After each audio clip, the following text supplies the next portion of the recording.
नमस्कार, सत श्री अकाल, अस्सलाम वालेकुम, जय हिंद साथियों। आप सभी का तहे दिल से स्वागत करते हैं यूजीसी अड्डा के इस महामंच पे।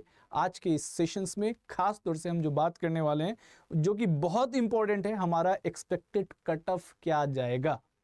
जब स्टूडेंट एग्ज़ाम देकर निकलते हैं, सबसे पहले उनके प्रश्न, उनके दिमाग में एक ही चीज़ उभर रहा होता है और अपने दोस्तों से एक ही बात कर रहा होता है। पहला बात ये कि पेपर कैसा हुआ, और दूसरा है कि क्या चांसेस रहेगा, कितना सही करने के बाद जीआरएफ हो जाएगा, कितना सही करने के बाद नेट मिनिमम हो जाएगा। तो इस सवाल का जवाब देने के लिए मैं आया हूं और बहुत ही कैलकुलेटिव मेथड से हम लोग कोशिश करेंगे कि एक्सपेक्टेड क्या कट ऑफ बन सकता है। तो साथियों, एक्सपेक्टेड कट ऑफ के लिए बस आप लोग इतना ध्यान रखें कि हम दोनों पेपर की पहले एनालिसिस कर लेते हैं कि दोनों पेपर में क्या क्या चीज़ें देखने को मिला। अगर हम पेपर 1 की बात करें, बहुत सारे स्टूडेंट एक ही बात कर रहे हैं कि सर पेपर बहुत ईजी आया है। ठीक है, लेकिन पेपर 1 तो ईजी नहीं था। पेपर 2 जो बहुत सारे स्टूडेंट कह रहे हैं कि सर पेपर 2 बहुत इजी था, चलिए मैं भी थोड़ा देर के लिए मान लेता हूँ मॉडरेट के लेवल का पेपर देखने को मिला है, बहुत इजी नहीं।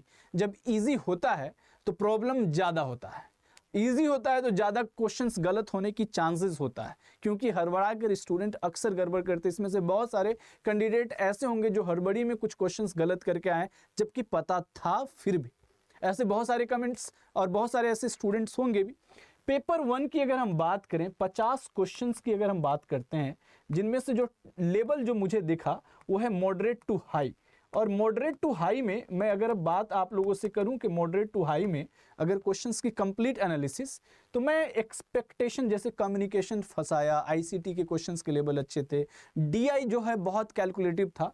तो इसमें अगर 50 में से ऑन एन एवरेज कोई स्टूडेंट अगर स्कोर अपना, अगर 50 में से बहुत अच्छा स्कोर, मैं इस बार मान के चलूंगा बहुत अच्छा स्कोर, वो है आपका तकरीबन 35 से 37 क्वेश्चन। ये बहुत अच्छा स्कोर मैं मान के चलूंगा।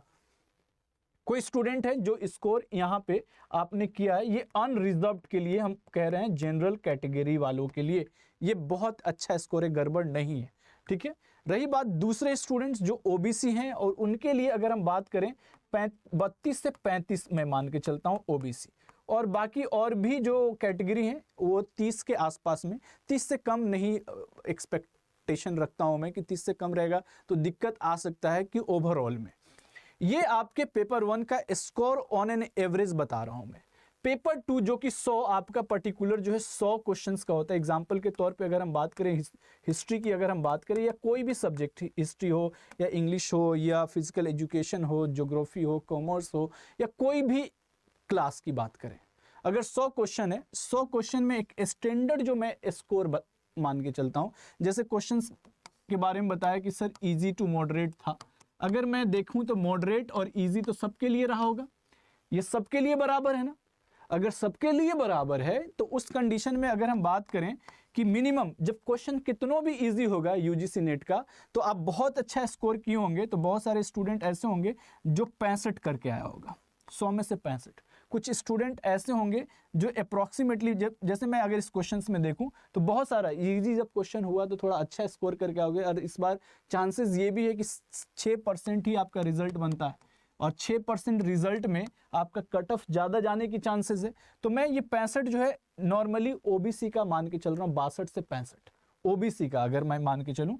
और यहाँ पे जनरल की अगर हम बात करें या अनरिजर्व्ड के लिए, अगर आपने स्कोर यहाँ पे तकरीबन 67 से 68 के करीब में आपने किया, तब हम देखते हैं कि रिजल्ट्स क्या बन सकता है। ये ओबीसी की अगर हम मान के चलते हैं, हालांकि ओबीसी का मैं 2-3 नंबर ज़्यादा लेकर चल रहा हूँ, आप सभी लोग ऑब्जर्व कर रहे होंगे। चलिए मैं on an average cut off निकालता हूँ।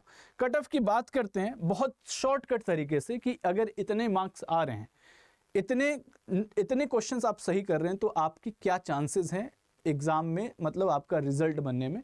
चलिए अनरिजर्व्ड की अगर हम बात कर लेते हैं, यूआर या जनरल की, आप लोग अपना भी सुझाव जरूर देना, कमेंट जरूर करना, और ज़्यादा से ज़्यादा इस सेशंस को शेयर भी करना आप सभी लोग।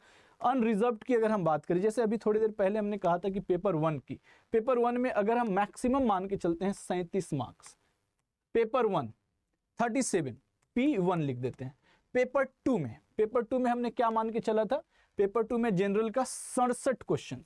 हालांकि ये मैं ज़्यादा लेकर चल रहा हूँ, ज़्यादा लेकर चलने की वजह है क्योंकि क्वेश्चंस के लेवल बहुत टफ नहीं कहूँगा मैं, दैट इज़ दिस 67 अगर हम मान के चलते हैं 60, चलो 5 ऑन एन एवरेज मान लेते हैं, चलो 65 हमने मान लिया, ठीक, 66 हो सकता है, 67 हो सकता है, तो 5 7 12, 12 के हासिल 1 और 6 3 9 1 10, 102 पर आपको मैं JRF की बात कर सकता हूं कि JRF आपको मिल सकता है। इसकी अगर हम 2 से 3 क्वेश्चंस हम डिलीट कर देते, 3 क्वेश्चंस डिलीट कर दे, आप डायरेक्टली आप कह सकते हो कि 95 से 97 पे आप जो है नेट की बात कर सकते हो। ठीक इसी तरह से हम OBC की बात कर लेते हैं। OBC की अगर हम बात करते हैं, हालांकि EWS पे भी आएंगे, EWS का ज़्यादा वेरिएशंस नहीं दिखता है OBC से, 1 से 2 क्वेश्चंस का ही आसपास में दिखता है। OBC का अगर हम मान के चलते हैं फॉर एग्जाम्पल के तौर पे, अगर मैं कहता हूं मैक्सिमम जो है यहाँ पे 35, चलो 35 न देखकर हम 34 मान लेते हैं, 34 हम P1 की बात कर लेते हैं, पेपर 1 की, और पेपर 2 की हम 65 की बात कर लेते हैं। पेपर 2 में हम उतना भी नहीं, चलो हम 63 क्वेश्चन मान लेते हैं, बहुत सारे स्टूडेंट 63 क्वेश्चन पे पेपर 2 में, तो 7 और 9 ये आपका JRF होने की चांसेस बढ़ा देता है OBC में। और 88 से 89 89 नंबर अगर है तो आपका नेट आराम से होने की चांसेस है, जबकि पिछले बार नेट जो है 84-85 क्वेश्चंस पे नेट हो गया था, जहां तक मुझे याद है, इतने क्वेश्चन सही होने पे। तो ये अगर स्कोर है तो ये आप सेफ स्कोर मान के चलोगे, आप लोग अपना सेफ स्कोर। आइए ओवरऑल हम स्कोर की बात कर लेते हैं। चलिए ओवरऑल स्कोर में हम चलते हैं। ये हमारा कैटेगरी वाइज अनरिजर्व्ड की मैंने JRF बोला मैक्सिमम, हालांकि अक्सर मैं आप लोगों को थोड़ा सा ज़्यादा लेकर चलता हूँ, वजह यह है कि इस बार का ज़्यादा लेकर चलना लाजमी भी है क्योंकि क्वेश्चंस के लेवल ऐसा था। अनरिजर्व्ड का हम बात कर सकते हैं 101 से 102 मैक्सिमम, ये JRF होने की चांसेस है। अगर हम बात कर लें यहीं पे नेट की, तो नेट के लिए हमने क्या कट ऑफ निकाला था, देखिए नेट का क्या कट ऑफ निकला था, नेट का तकरीबन किधर गया, यहाँ पे 97 क्वेश्चंस की अगर हम बात करें तो हमारा जो है ये नेट होने की चांसेस हैं 97 से 98 जो है। अनरिजर्व्ड का थोड़ा सा ज़्यादा रहता है। EWS की अगर हम बात करें, EWS का आप 99 से 101 के करीब में आपका जो है क्या रहेगा JRF का, और यहाँ पे आप बात कर सकते हो दैट इज कॉल्ड दी 95 से 97 का ये नेट का। OBC का यही चीज़ है, हम थोड़ा सा ऑन एन एवरेज मान के चलते हैं JRF का, तो यहाँ पे यही चीज़ उठा के यहाँ ले आइए, 97 से 98 जो है आपका ये JRF होने की चांसेस है। हालांकि थोड़ा सा हम आगे लेकर चल रहे हैं, क्वेश्चन सही की बात कर रहा हूँ 150 में से, ये मार्क्स की बात नहीं कर रहा हूँ मैं। उसके अलावा यहाँ पे अगर नेट की बात कर लें तो नेट आपका 88 से 90, हम थोड़ा सा यहाँ पे भी एक क्वेश्चंस मैंने बढ़ाया है। उसके बाद आप बात कर लीजिए SC कैटेगरी की। SC कैटेगरी में आप जो है डायरेक्टली अगर 90 के करीब में 88 से 90, थोड़ा ध्यान देना सभी लोग, हालांकि मैंने ये थोड़ा सा ज़्यादा 87 से 88 कर लीजिए, 88 यहाँ पे JRF होने की चांसेस हैं। और यहाँ पे आप 85 के करीब में, 85 से 86 में आप नेट देखने को मिल जाएगा। ये ज़्यादा वेरिएशन यहाँ पे नहीं दिखता है, यहाँ पे थोड़ा सा जो है कम करेंगे और ये आपका 84 से 85 में आप यहाँ पे JRF देख सकते हो, और यहाँ पे आप 82 से 84 पे आप नेट कर सकते हो। इसी तरह से फिजिकली हैंडीकैप में कभी कभी बहुत कम चला जाता है, आप कह सकते हो 78 से, मतलब यहाँ पे 75 से 78 के बीच में, यहाँ पे थोड़ा सा हो सकता है वेरिएशंस। और ये वाला जो है आप यहाँ पे बात कर सकते हो 73 से 74 के बीच में। ठीक इसी तरह से जो है आप अपना कैटेगरी निकाल सकते हैं। तो इतना अगर आपने सेफ स्कोर, अगर इतना स्कोर आपने किया है तो चांसेस है। अगर किसी भी कारणवश किसी की तैयारी में, एग्जाम्पल के तौर पे मैं अगर बात करूं कि किसी की तैयारी में थोड़ी सी कमी रह गई हो, किसी को घर में प्रॉब्लम हो गया हो, या ऐसे भी बहुत सारी गृहिणी हैं, या ऐसे भी बहुत सारे लोग हैं जो जॉब में ऑलरेडी हैं और किसी कारण से एग्ज़ाम नहीं दे पाए, उन सभी स्टूडेंट्स को ध्यान में रखते हुए मैंने पहले भी कहा है आप सभी को कि ऑलरेडी बैच लॉन्च कर चुका हूं मैं, मेरा बैच ऑलरेडी आ रहा है, जो कि मैं इस बार डिले बिल्कुल भी नहीं कर रहा हूं, टाइम से पहले बैच स्टार्ट कर रहा हूं। और ये बैच आप सभी के लिए 100%, आप हमारे कैंडिडेट्स, हमारे स्टूडेंट से आप पूछ सकते हैं कि रिजल्ट कैसा था, और रिजल्ट इस बार का कैसा होने वाला है ये भी आप लोग जानते हैं बेहतर। तो इन्हीं सभी को ध्यान में रखते हुए मैंने एक बैच के बारे में आप लोगों को बताना था। ये है हमारा ऑलरेडी बैच लॉन्च किया जा चुका है, देख सकते हो ये बैच आपको दिख रहा होगा कि जो कि इनरोलमेंट के लिए आप इस नंबर पे आप डायरेक्टली संपर्क कर सकते हैं। ये नंबर ऑलरेडी आपके यहाँ पे स्क्रीन पे शो हो रहा होगा।